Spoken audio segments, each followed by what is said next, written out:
Hi everyone, hope you're doing well. I wanted to talk tonight about emotional healing and the role it plays in health and illness. From my personal experience, I learned a lot about this and really previously had known not much about how emotional health, trauma, unhealed wounds, potentially emotional blocks in your body, how that impacted your overall wellness and health on a larger scale. And I wanted to share my personal experience with that this year in hopes that it might help someone else that is as unaware as maybe I was. So I had mentioned in a previous video about receiving a diagnosis of cervical cancer this year. And it certainly, at the time, I knew it was part of my spiritual path, and I knew to trust the guidance that was laid in front of me, and I did. And I was fortunate enough to meet a wonderful healer in Sedona last year when I was on a trip for just personal discovery and healing. And in that process, I had read her book. She wrote several books and created a process called Radiant Heart Healing. And in her book, she has 40 years of experience. She's a PhD psychiatrist and had the first holistic clinic in Indiana and had many years of experience with healing and the healing process with people through various methods, not just the method she had been taught, which was talk therapy and therapy in general. She had Reiki, she had acupuncture, she had massage, she had a holistic practice, knowing that you're treating the full person, mind, body, spirit, whether it's an illness or whether it's crisis that they're going through. It's a holistic process. So in meeting someone like that, I did have someone leading me through the journey of healing when I had my own personal health crisis. And as I went through that process, where I was introduced to frequency healing, I was introduced to diet and detox as a method of really peeling back the layers of toxicity in your body so that it can do the work that it knows how to do to heal itself. And that's what I was doing, is physically healing through detox, diet, and frequency healing, which raised my vibration and also worked to dissolve, specifically, the cancer cells. So if you haven't heard anything about that, it's an amazing science. But the topic today is emotional healing. So I'm on my journey and I'm doing those things. And I was several weeks into the healing process for cancer. And got a name of an intuitive or psychic through my friend. And I trust all of the psychics that she recommends because she knows she knows a lot of them, and she knows the best and the most skilled. And this particular person I talked to over the phone, and I had never done a psychic reading over the phone, so I didn't have a high confidence in that, but at that point I was trusting all the guidance that I was given. It hadn't let me down. And so I'm doing this phone reading. So when I scheduled it a week before, I did it through text, and she texted me back and said, "Oh, your angels and guides are here, and they say you're going to be fine." And that was, to be honest, I knew that I was going to be fine, but it was validating anyway. So when I got on the phone with her a week later, I expected, an hour of more of the same, because I had been doing everything I'd been led to do and guided to do. So I felt confident that I would be receiving more of that type of guidance.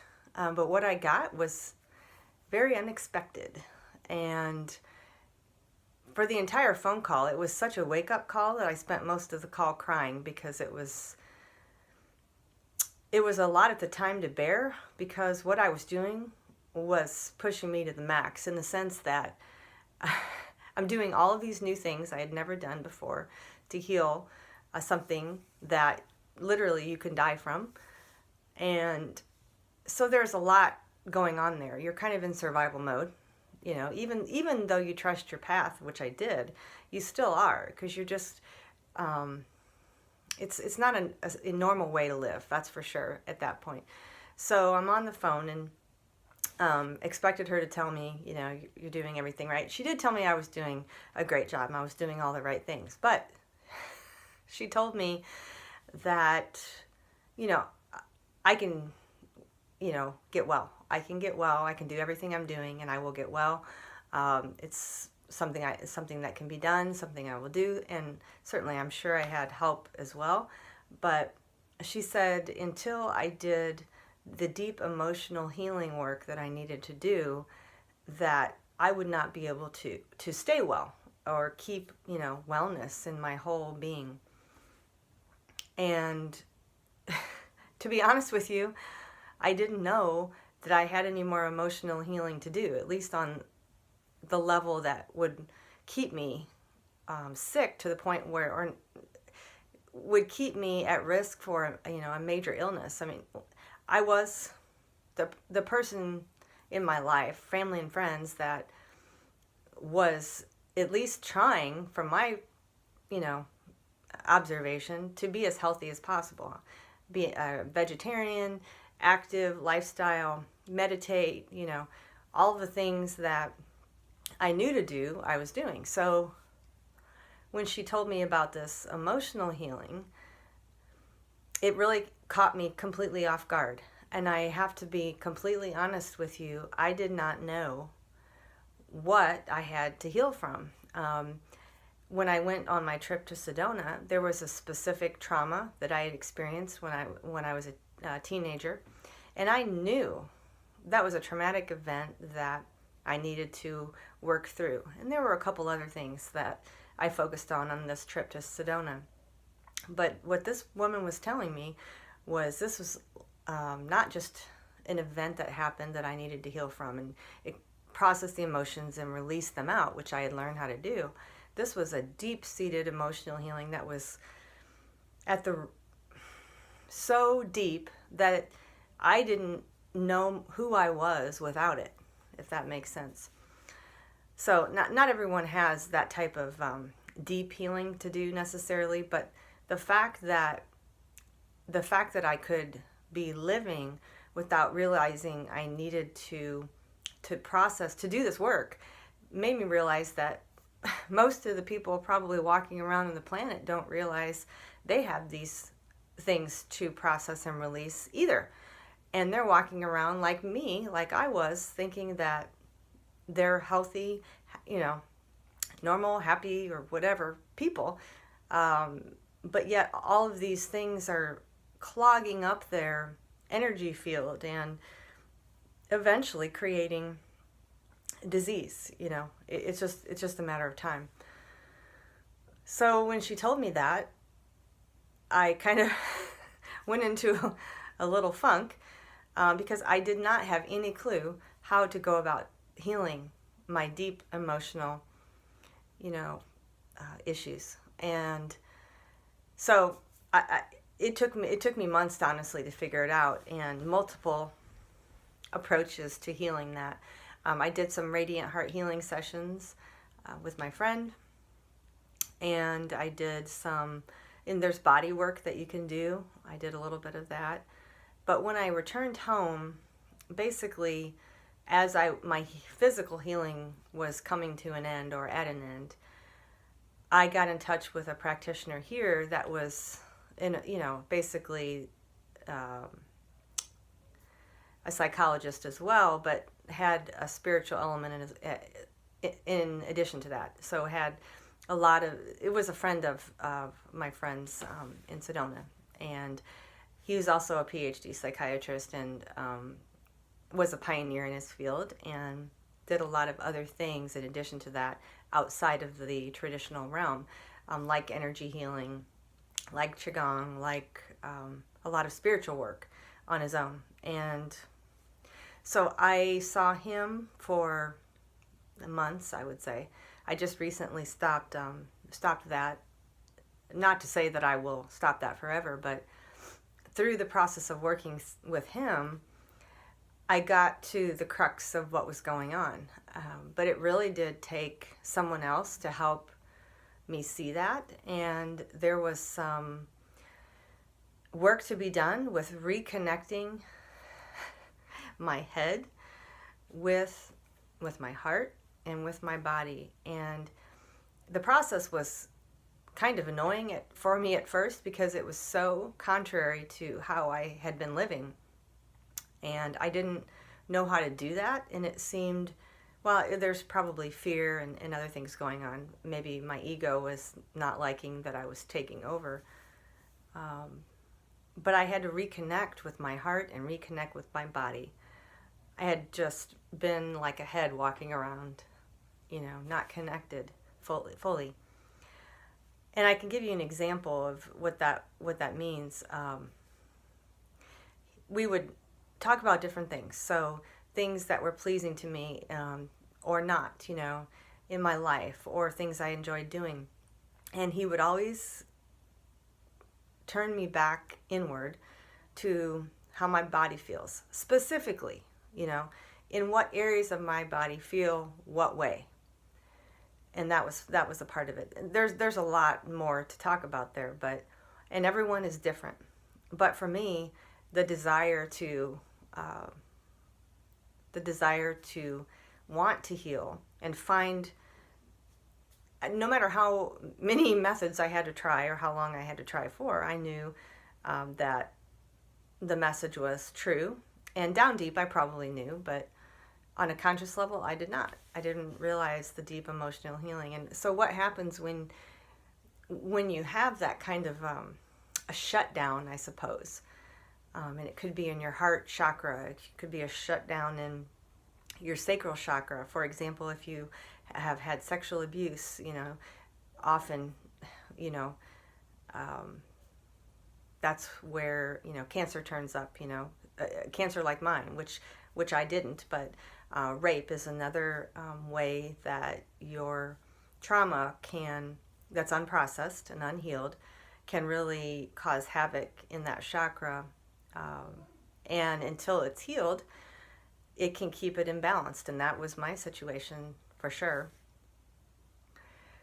If your heart chakra is closed, it can cause, heart problems, heart attack. It can cause, lung problem, any organ in that chakra system can be affected long term. I mean, I'm sure it's, I know it is. It's a scientific link, and the information is out there if you want to know it. Here's a story though that my friend who created the Radiant Heart Therapy, it's a story out of her book. And this woman who had been going to her for a while was suicidal and really she wasn't making progress like expected, like others do as they go through this emotional work. She wasn't making progress. And it was concerning.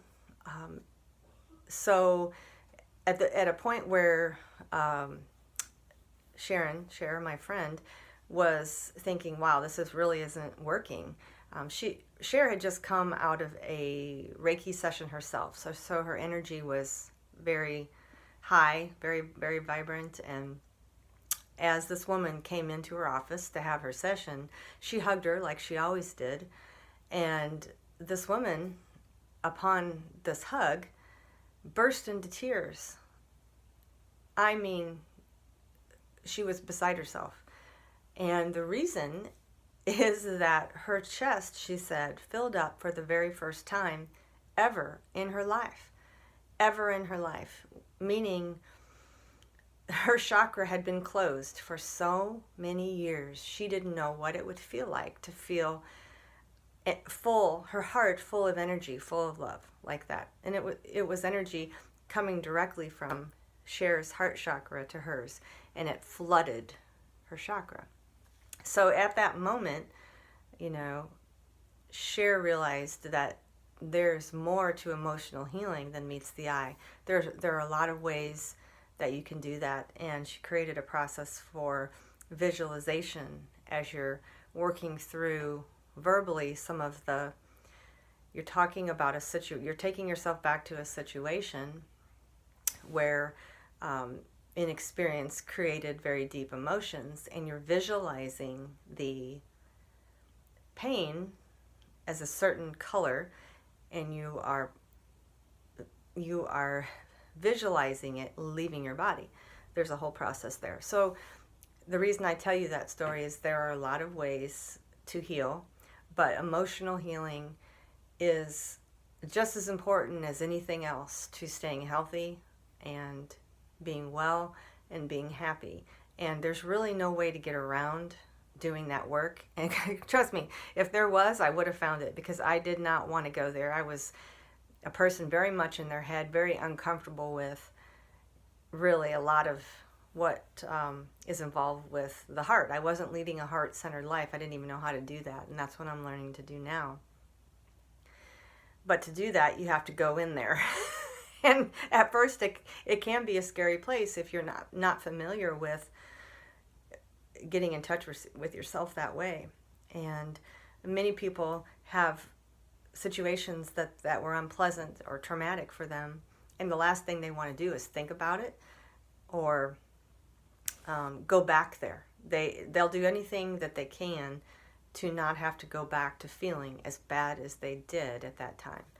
And I think that's where, I mean, it's going to chase you no matter. You can run, but it will find you. Even if you don't do the work emotionally, it will find you another way. It will find you physically, or it will find you another way. You can't get away from it. And so my situation, as my illness came up for healing, which was a true gift in my life, I wouldn't have done that work, I'm pretty certain, if I hadn't had something like that force me to do it. And at this point, my body just said, you know what, I'm done. Either you do this work, I'm not going to live like this anymore. And quite honestly, you know, it's not like I was a happy person for most of my life, if I'm going to be honest. But I didn't really know any other way either. So, but, you know, your soul does. And my body did. And it was just tired and done, you know, of living this way. There's a better way. And I'm finding it. But you have to have courage and go down that road. And I hope that, you know, you don't have a diagnosis of cancer or something else, you know, that serious to get you to do that work. It's a lot easier if you do it sooner, you know, and that would be my recommendation. But regardless, it's a game changer, and it has changed my life, and emotional healing is something that I will be forever grateful for, and it will continue. I'm sure it will continue. It's just peeling back the layers. But, you know, you're peeling back the layers and finding yourself. You're finding who you really are. And so many of us have walls built up around those hurt places, and it prevents us really from being who we really are. And that's the beautiful thing. Once you take all of those layers off and you release all of that pain, you release all that trauma, and you stop carrying it with you, because you don't need to carry it with you. It's your choice to do that. Once it's gone, it's like a weight just lifted off your shoulders. You become lighter. Your energy becomes lighter and lighter every day. So that is my story. Thank you for listening, and peace be with all of you.